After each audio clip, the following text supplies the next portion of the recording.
বন্ধুরা এই মুহূর্তে আমি আছি ঢাকা শ্যামবাজারে। বন্ধুরা আজকে 12ই জুন শুক্রবার। আজকের বাজার দর কেমন চলছে ঢাকা শ্যামবাজারে বিস্তারিত আমরা জানবো পুরো ভিডিওতে। যারা যারা দেখতেছেন ভিডিওটি সকলে জানাবেন যে কে কোথা থেকে আমাদের ভিডিওটি আজকে দেখতেছেন। আজকের বাজার দর জানতে পারবেন পুরো ভিডিওতে। ঢাকা শ্যামবাজারের হাটের বাজারে যারা আছেন বা সারাদিন ছিলেন জানাবেন যে হাটের বাজার দর আজকে কেমন ছিল। আজকে আমরা পুরো ভিডিওতে জানবো পেঁয়াজ রসুনের বাজার দর কেমন আছে ঢাকা শ্যামবাজারে। আজকে কিন্তু অনেকটা ফাঁকা শুক্রবার শ্যামবাজার। এরপরও আমরা পুরো ভিডিওতে জানবো বাজার দর কেমন চলছে ঢাকা শ্যামবাজারে। আসসালামু আলাইকুম ভাইয়া। ওয়ালাইকুম আসসালাম। ভাইয়া কেমন আছেন? আছি আলহামদুলিল্লাহ, ভালো আছেন? ভালো আছেন ভাইয়া? ভালো আর কই, বেচা কেনা যে অবস্থা দেখা যাচ্ছে বুঝছেন। হ্যাঁ হ্যাঁ, বেচা কেনা তো খুবই খারাপ। খারাপ যাচ্ছে এখন? খারাপ বেচা কেনা, খারাপ যাইতেছে। তো আজকে বাজার কত ভাইয়া? আমি তো বলি এবং আমরা তো আশা করি যে সামনে হয়তো বাজার বাড়বে, কিন্তু কেন বেচা কিনা না হওয়া পর্যন্ত আর বলা যাচ্ছে না। বলা যাচ্ছে না যে বাজারের অবস্থা, এটা আমার বলার কোনো ক্ষমতা নাই। এখন একমাত্র আল্লাহ পাক কইতে পারবো কবে বেচা কিনা হবে। তো আজকে বাজার কত গেছে উপরে? আজকে বেচা কিনা করছে আপনার 25 টাকা 26 টাকা, একভাবেই আছে। একভাবেই আছে। এখন বেচা কিনা হালকা পাতলা হচ্ছে, কিন্তু ওইভাবে যে অনেক ভরপুর তা না, ওইরকম হইতেছে না। বেচা কিনা হওয়ার একটু দরকার। এখন ঈদ ভাঙা বাজার তো বুঝছেন, তবে এই মাসটা বেচা কিনা এইরকমই যাবে। এই মাসটা বেচা কিনা বেশি একটা ভালো হবে না। এখন আল্লাহ পাক সামনের মাসে কি করে এই যে বলার ক্ষমতা একমাত্র আল্লাহ পাকের হাতে আছে, তাছাড়া কারো ক্ষমতা নেই। পেঁয়াজ ভাইয়া এই 22 টাকা 25 টাকা 24 টাকায় বিক্রি হইতেছে, কৃষকের তো লস। তাদের সাথে গতকালকে কথা হয়েছে, তারা বলতেছে যে আমাদের 35 টাকা মিনিমাম খরচ আছে পেঁয়াজে। এই যে 8 টাকা 10 টাকা 12 টাকা কারো 15 টাকা কেজিতে লস হইতেছে, এটা তো একটা সময় গিয়ে তাদের অনেক টাকা প্রায় পুঁজি থাকবে না যে অবস্থা। আপনার যে রেটে বেচা কিনা করতেছি এতে কৃষক কিন্তু অনেক ক্ষতিগ্রস্ত। কৃষকের পার কেজিতে আপনার পচা দলতাপ ঘাটতি দিয়ে 18 থেকে 20 টাকা লস আছে। এখন তো অনেক পেঁয়াজ কিন্তু পচতেছে, অনেক পেঁয়াজ পচতেছে।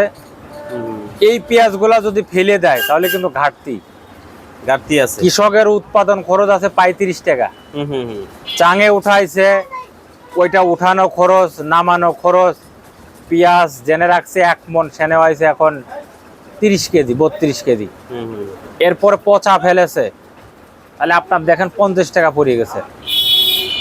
তাহলে যে দামে পেঁয়াজটা বেচতেছি তাদের তো বাঁচার মতন কোনো কায়দা নাই। অনেক কৃষক বলতেছে যে ভাই আমরা আর পেঁয়াজ লাগাবো না। এটা তো কেন লাগাবেন না? এইরকম যদি বাজার থাকে, আসলে এইটা সরকারের, মানুষ অনেকে সরকারের দোষ দেয়। আমি তো দেখে গেলে সরকারের তো কোনো হাত না। সরকার যদি বাইরে থেকে আমদানি করতো তাহলে আমরা বলতাম যে না সরকার বাইরে থেকে আমদানি করছে। সরকার তো বাইরে থেকে আমদানি করি নাই। দাম বাড়ে না কেন? কারণটা কি? এই কারণটাও তো আমরাও তো বলতেছি কোন কারণে বাড়তেছে না।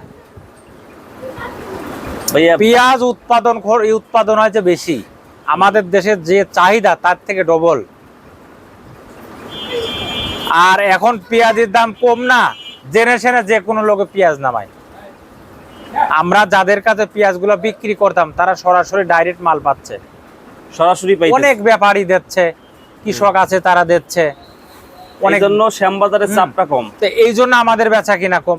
আমাদের এখানে এটা তো আন্তর্জাতিক বাজার, এখান থেকেই আপনার পেঁয়াজের বাজার ওঠানামা করে।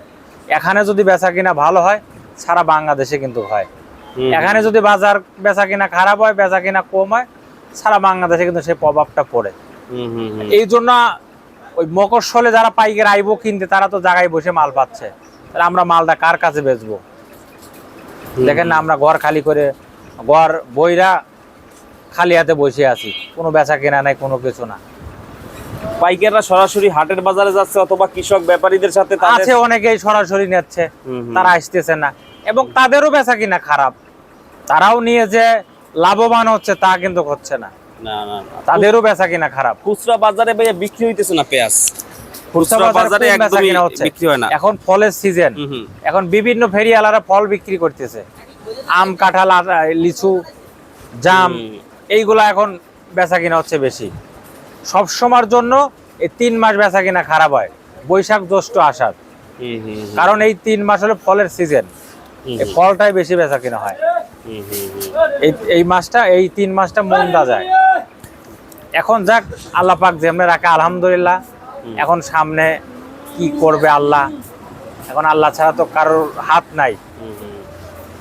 ঠিক আছে, বাড়বে ভাইয়া, এখন 5-10 টাকা দাম বাড়বে, এখন যে কবে বাড়বে এটা তো বলা যাচ্ছে না।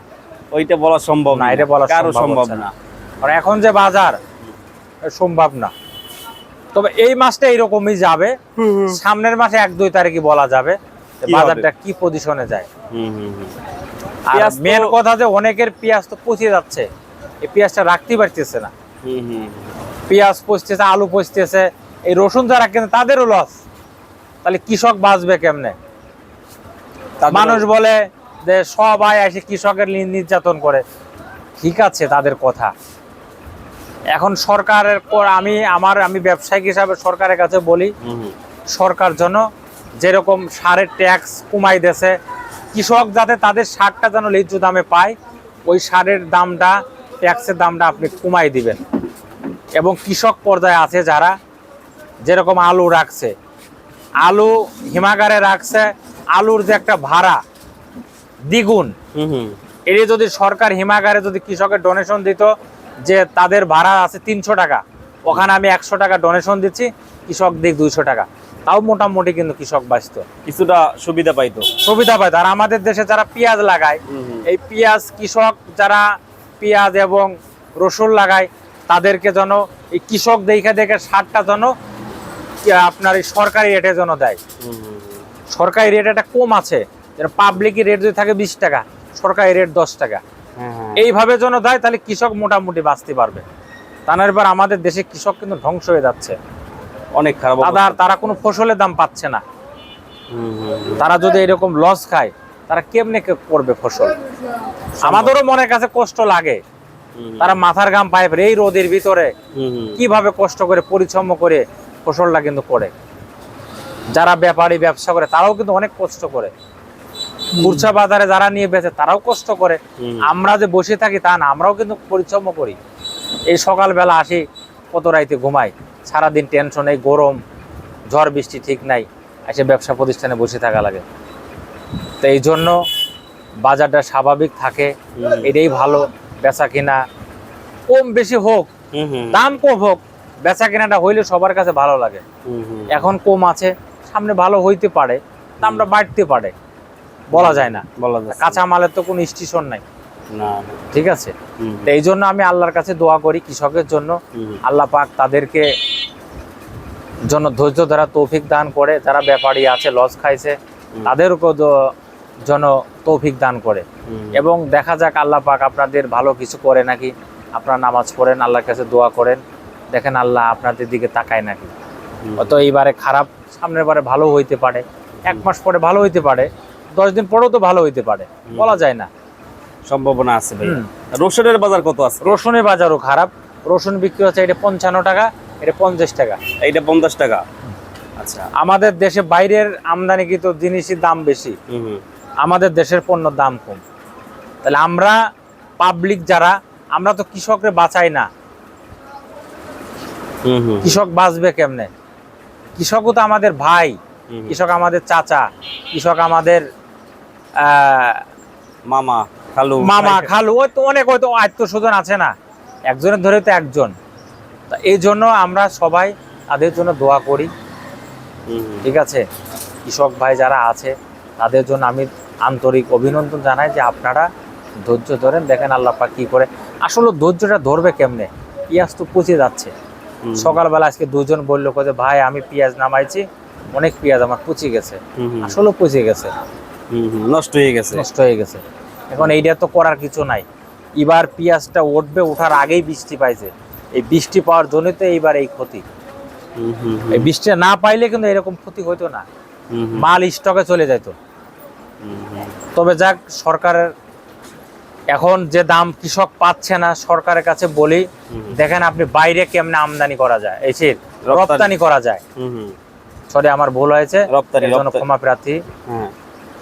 বাইরে কেমনে রপ্তানি করা যায় পেঁয়াজ, রসুন, আলু, যাতে আমাদের দেশে কৃষক বেঁচে থাকতে পারে। এখন দাম কম, যদি বাইরে রপ্তানি করা যায় তাহলে একটু দাম বাড়বে, কৃষক বাঁচবে। আমাদের দেশে দাম বাড়লে তো আমরা বাইরের থেকে নিয়ে আসি, পেঁয়াজ নিয়ে আসি, রসুন নিয়ে আসি, আলু নিয়ে আসি। এখন দাম কম, সরকারের কাছে আমি আকুল আবেদন করে বলি আপনি কৃষকরে বাঁচান, দেখেন বাইরে কেমনে রপ্তানি করা যায়, তাহলে আপনার দেশে কৃষক বেঁচে থাকবে। কৃষক আপনার জন্য দোয়া করবে। ঠিক আছে ভাইয়া, ফোন নাম্বারটা দিয়ে দেবেন। আমাদের ঘরের নাম মেসার্স নিউ বাণিজ্যালয়, শ্যামবাজার, ঢাকা। আর আমার ফোন নাম্বার হলো 01715978036। এই নাম্বারটা আমার। যদি কোনো কৃষক ব্যাপারী মাল দিতে চান দিতে পারবেন, বেচা হইব আপনাদের টাকা আপনাদের হাতে আমরা বুঝাই দেবো লগে লগে। কোনো পাইকার কিনতে চাইলে এটা আমার নাম্বার, যোগাযোগ করেন। এই নাম্বার আমার ইমো, হোয়াটসঅ্যাপ সবই আছে। থ্যাংক ইউ ভাইয়া, আসসালামু আলাইকুম। ওয়ালাইকুম আসসালাম।